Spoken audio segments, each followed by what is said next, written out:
समय के बाद बा जब भरत जी अयोध्या आवतने, जब अयोध्या आवतने, जब इनके पता चला था कि राम लक्ष्मण सीता बन के चल गए बना लो, तो अपने आप को बड़ा कोसतने कहतने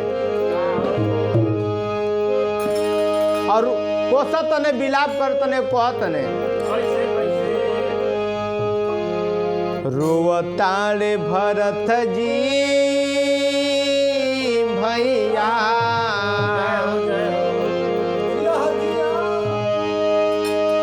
रोवताड़े भरत जी भैया अरे हम भैनी पापी रे कसैया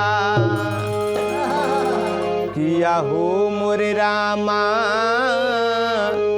किया हो मोरे रामा, भाई के करनवा भाई गले बानवन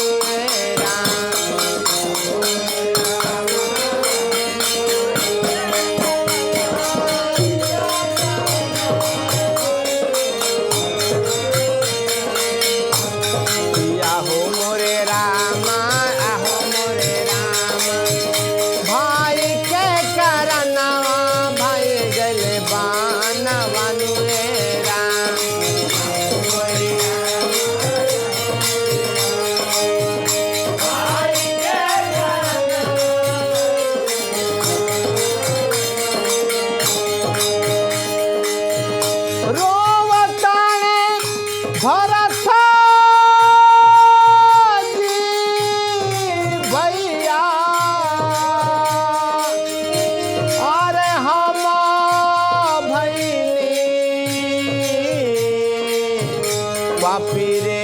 कसैया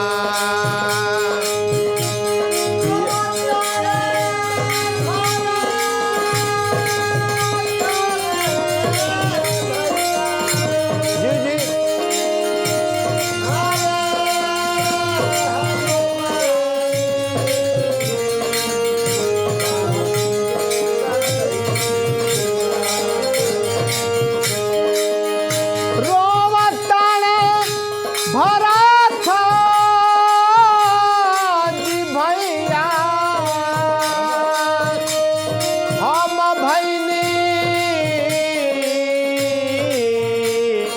पापी रे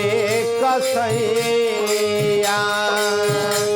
किया हो मोरे रामा, आहो मोरे रामा, भाई के करनवा भाई गले बानवन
कितना विपता सहत हुए हैं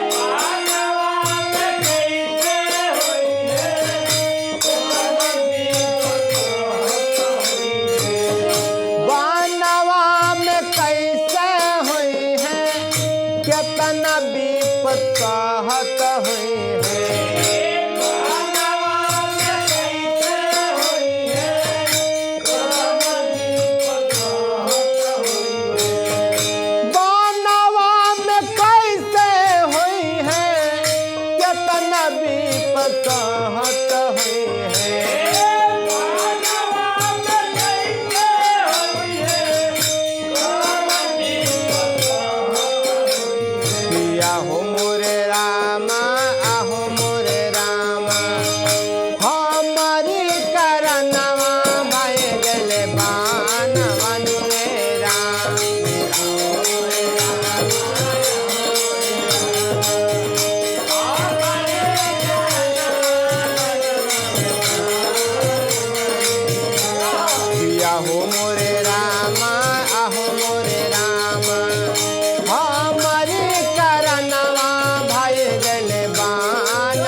डांट रे बाटे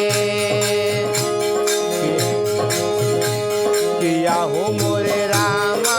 आहू मोरे रामा हमारे करनवा राम गल बानवन राम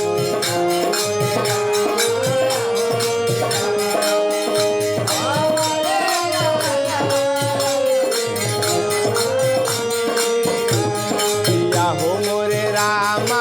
आहू मोरे रामा हमारे करनवा राम गल बानवन राम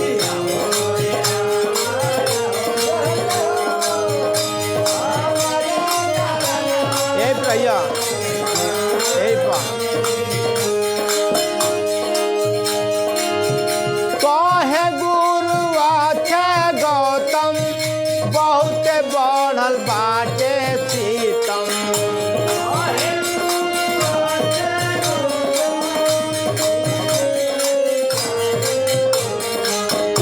कहे गुरु आखे गौतम बहुत बढ़ल बाटे सीतम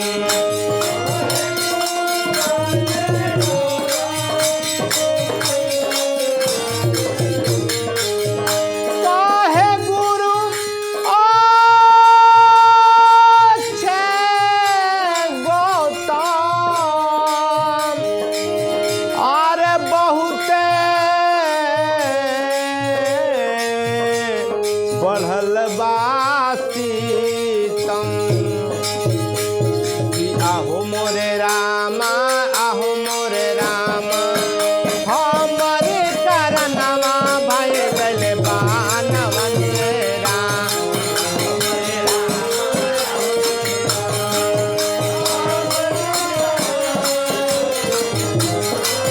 कि आहो मोरे रामा आहो मोरे रामा हमारे करनवा प्रभु गल बानवन राम